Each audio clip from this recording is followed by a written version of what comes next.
quisiera compartir con ustedes un poco las ideas fundamentales sobre cada una de las fases del enfoque praxeológico. Hay que entender que es un proceso no lineal, no es que cada fase se inicie y se termine en un momento, sino que se van dando recursivamente y en forma de espiral. Entonces todo el proceso, teniendo en cuenta que se trata de una reflexión, investigación sobre la propia práctica, comienza con una observación. El ver consiste en que utilizamos todos los recursos que tengamos a nuestro alcance para observar con todos nuestros sentidos nuestra propia práctica. Ver lo que hacemos, sentir lo que hacemos, tocar lo que hacemos. Es decir, es una observación muy participante donde yo como sujeto de mi propia práctica me pongo en la tarea de analizar y de mirar bien lo que estoy haciendo, cómo lo estoy haciendo, por qué lo estoy haciendo, para quién lo estoy haciendo, buscando obviamente que se logre con ello mejorar.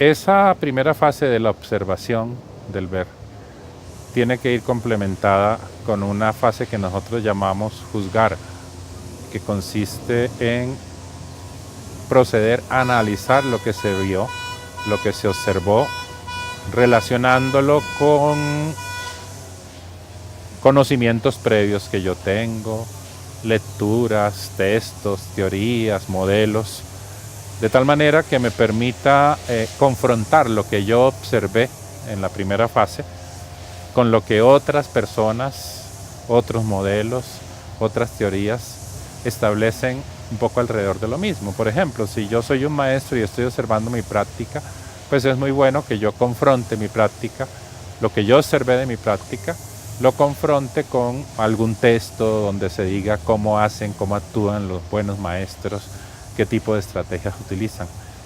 Esa confrontación o fase, el análisis, digámoslo así, de mi propia práctica, de mi propia observación, me va a permitir establecer un diagnóstico que consiste básicamente en que yo la realidad de mi práctica la he confrontado con el ideal, digamos, de la teoría y me permite decir habría que mejorar en tal o cual cosa. De algún modo yo establezco como una posible hipótesis de mejora. Y ahí pasamos a la tercera fase, que es la fase del actuar, donde de lo que se trata es de convertir ese diagnóstico realizado hasta ese momento, después de la observación y del análisis o interpretación de lo observado, convertir eso en un plan de acción o un plan de mejoras. O sea, yo retomo todo lo observado, analizado e interpretado en la fase del juzgar y intento convertirlo en un plan de mejora de mi propia práctica.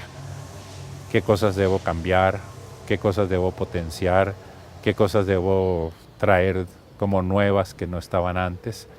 Y un plan de acción como se construyen los planes de acciones en general, cualquiera que sean, con sus metas, con sus objetivos, con sus recursos, etc.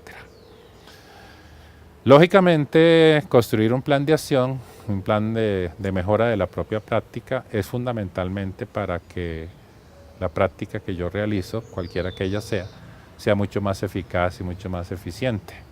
Pero también para que pueda yo transferirla, socializarla a otras personas. Y entonces ahí es donde ingresa la fase que llamamos de la evolución creativa, que es una fase como de autoanálisis donde yo fundamentalmente me pregunto, habiendo realizado todo este proceso de observación, análisis, interpretación y planeación de mi propia práctica, ¿qué aprendí?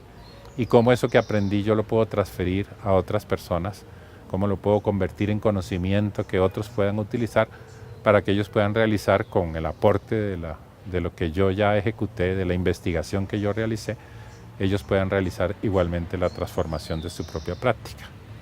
Es por eso que insistí al principio en que no son fases lineales, o sea, lo único seguro que tenemos es que comenzamos observando nuestra propia práctica.